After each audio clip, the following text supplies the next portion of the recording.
All right, with us right now, we actually have Chris Parker.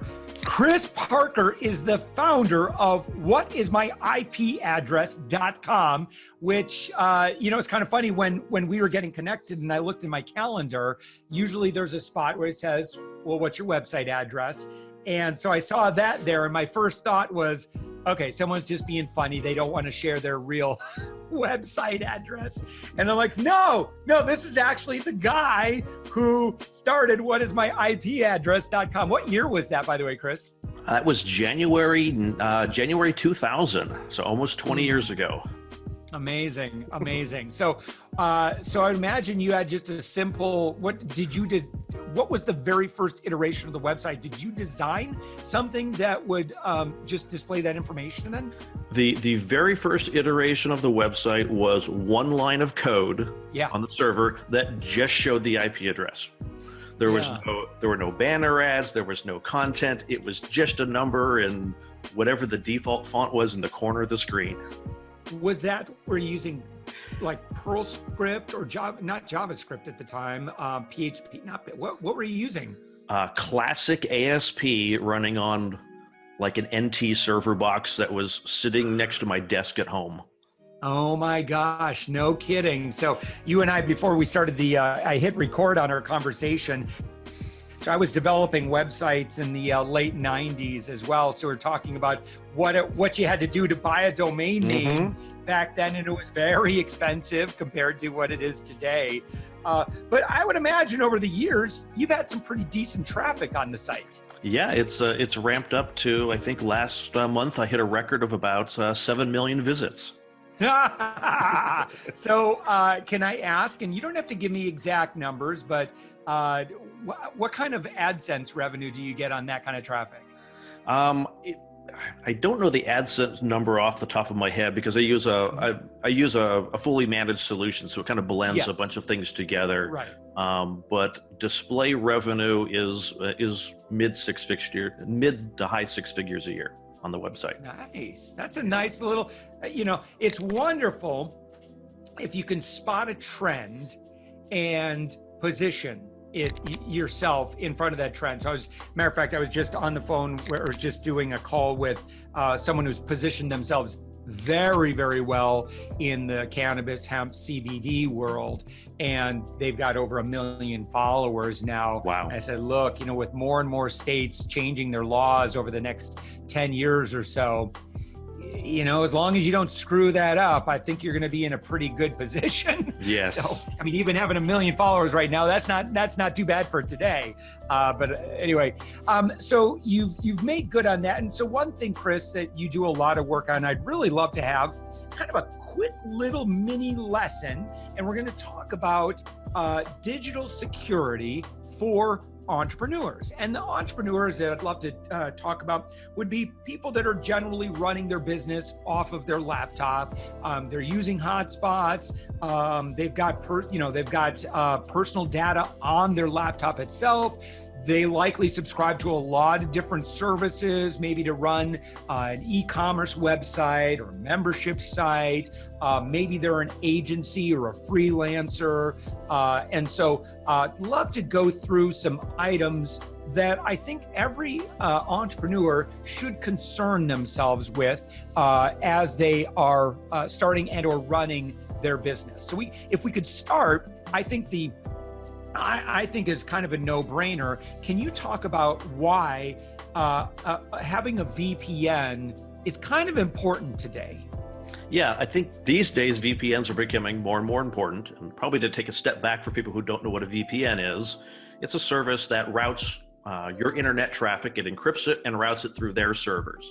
So the network that you're on can't see the data unencrypted, and it goes off to a server in wherever you choose for it to be. These days people are really concerned about, is my ISP selling my surfing habits? Are they monitoring what websites I'm going to? Particularly as freelancers are becoming more international, there are countries that block traffic from certain sites or block access. If you want to use Facebook, you're not really going to be able to access Facebook in China without using a VPN. And so there's a lot of things that, we don't want traffic from these countries coming to our web services, so we're only going to allow traffic from US users. And so by using a VPN, even if you're offshore from the US, it allows you to route your traffic through a server in the US, encrypted, protected, and you can get access to the sites and services that you might need to use, but also with the addition of that layer of security. So what is the security? So if we're talking about, so a VPN is going to help you to be have a little bit more anonymity with your ISP. It's going to allow you to access sites that maybe geographically you wouldn't be able to access. Does a VPN do anything to protect you from bad actors out there? In various ways, it can help you from bad actors. A lot of the VPN service providers are now starting to build in malware protection, antivirus protection, ad blockers, kind of reducing a number of vectors that you would normally encounter. You know, it can block access to sites that might infect you with malware. So if you've gotten an email and you clicked on it, it's not going to keep you from getting the email. And you should be careful about what you're clicking on, obviously. Yeah. But it can help mitigate some of those issues a bit. You know, one of our other clients is involved in helping companies keep malware out of their network. He said the number one entryway by like a long shot is user behavior. Yes. Clicking on bad links, because it's so easy for someone in a LinkedIn message to send, hey, you know, click here, here's a photo, click here, here's a free PDF that you can download, and it's going through like a bit.ly link or one of those things. And so you have no idea what that is that you're clicking on, and bam, that's all it takes. Yep. And at this point, you know, most antivirus software in computers is almost kind of reactive. The latest exploits, even if you've got good antivirus, you're probably not protected from bad behavior.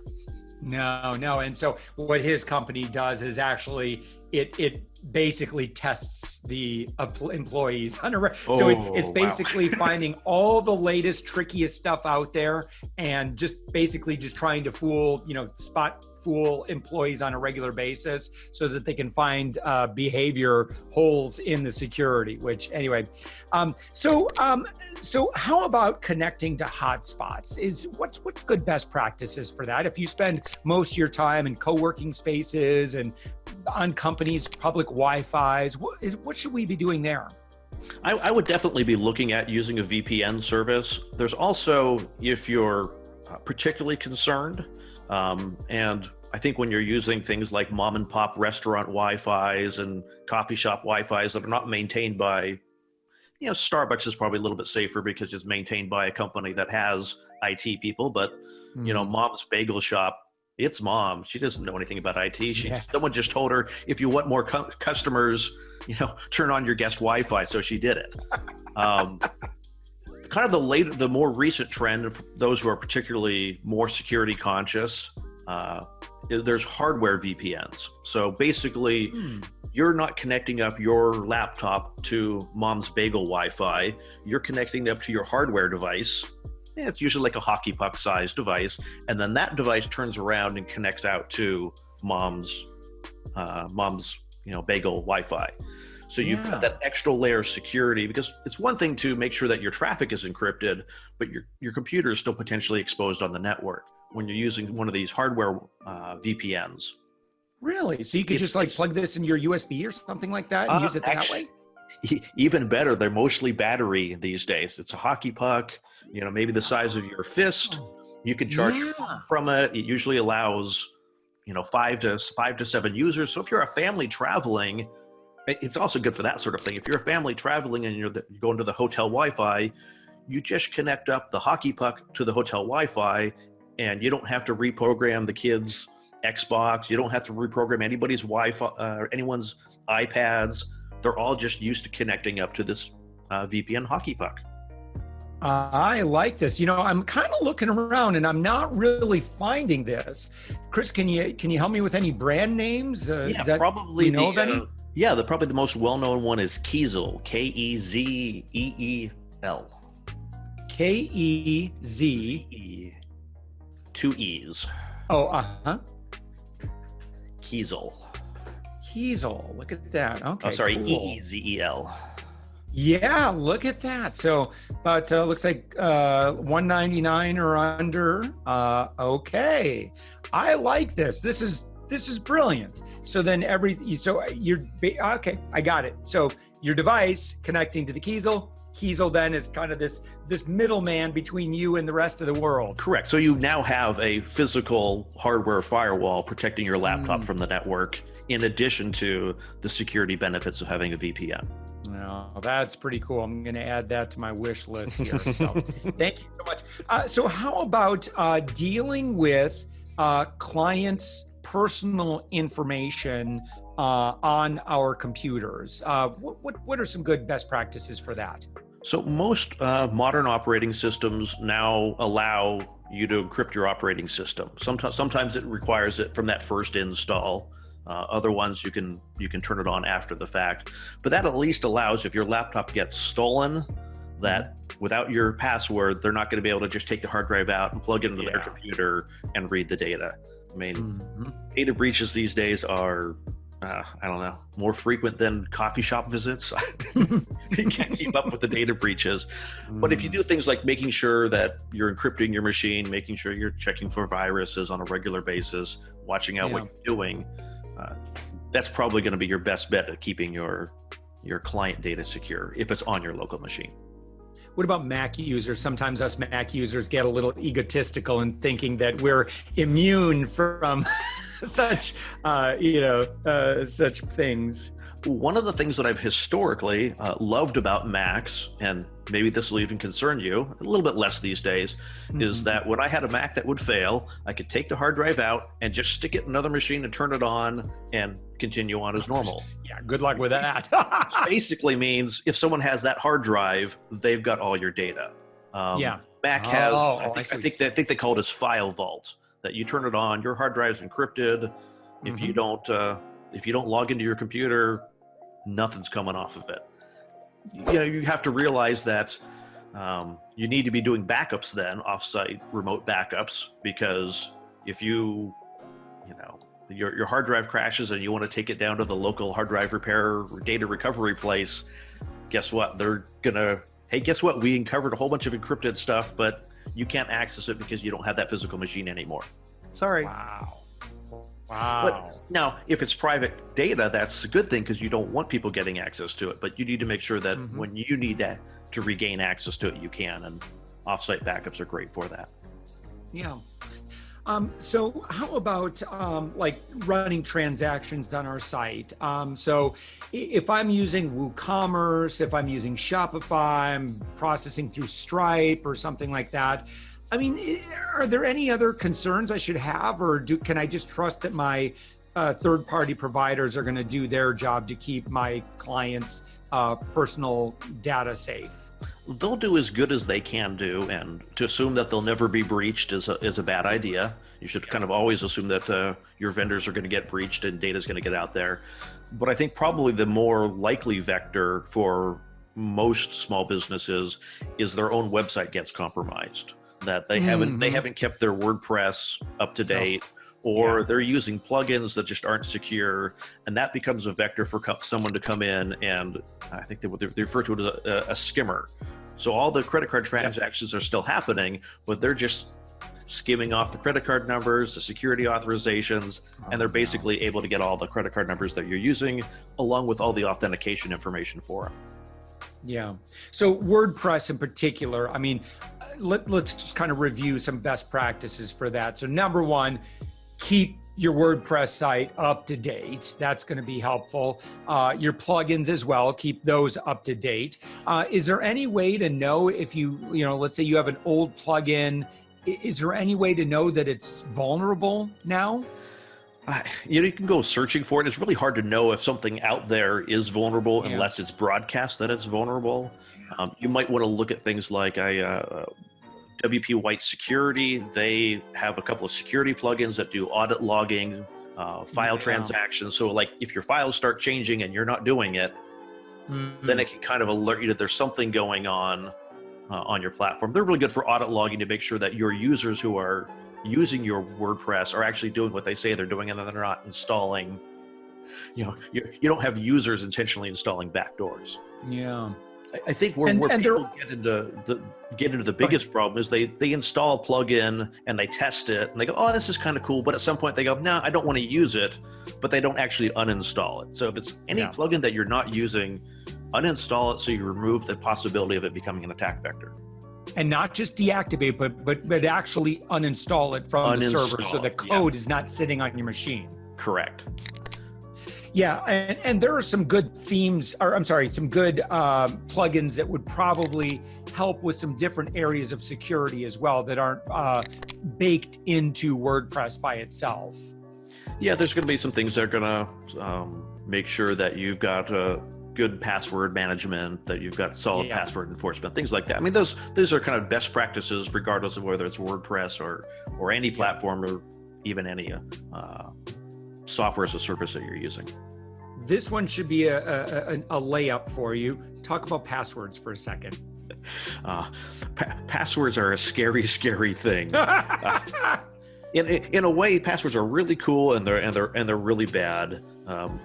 In the last, let's see, what are the password breaches that have happened? The account breaches that have happened in the last week or two?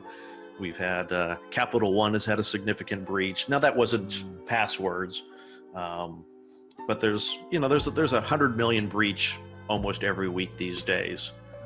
It's particularly scary. There's a great website out there called Have I Been Pwned? P instead of an O. You type in your email address and it will tell you every place that your email address has been involved in a data breach. And so if you haven't changed the password for that service since that data breach happened, that account has been exposed to hackers and they could be in your account. And probably more scary is anywhere else that you're using that username and password combination is now at risk. Yeah. So looking at one of my common email addresses right now, it says pwned on 2 breached sites. That's actually pretty good that it's only 2. Yeah. I mean, I have over the years, I've used many different email addresses and I try to recycle them. I also now, what do you think of services like 1Password, Lastpass, that sort of thing? Absolutely. Go for it. Do it. I think most of them even have a free service plan, but even if you're paying for it, it will save you so much time and headache. For businesses, they have plans where you can, like, within your entity, you can share passwords. So if you have multiple people who need to log into the same account, that they have the ability as employees to do that without having to, distribute that password via email within your office. But I'm jokingly, someone asked me, if you lost your phone and you had to log into your email, would you know what the password is? I'm like, I have no idea what my passwords are anymore. They're all manually, they're all automatically generated by a password manager. Oh, jeez. I'm looking at one of my old email addresses. Oh, this is so bad. This is 15 breached sites. Oh, yeah. Verifications.io. That's a pretty popular one. LinkedIn, probably. What's that? Probably on LinkedIn as well. Yep. 164 million email addresses and passwords were exposed. Yeah. Oh my gosh. This is terrible. So again, have I been pwned, and it's PWNED. Yep. Yeah. Well, again, some good things for us to review. Listen, Chris, thank you so much for joining us. Tell me again. Of course, people can use "What is my IP address?" I'm sure they've used it already dozens of times. What else are you up to? So I'm in the process of building some new tools out for that site that I'm excited about coming out in the near future, helping to make sure that people are configuring the DNS for their website correctly and they're abiding by best practices there.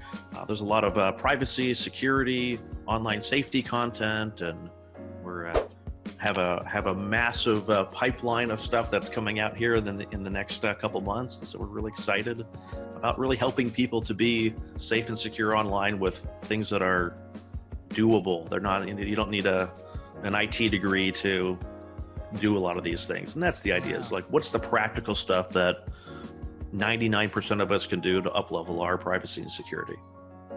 Yeah, I love it. So your website, WhatIsMyIPAddress.com, and then you also have cgparker.com, where people can learn about the work that you're doing in security. So Chris, thank you so much for joining us. Thank you very much, Josh. I had a great time.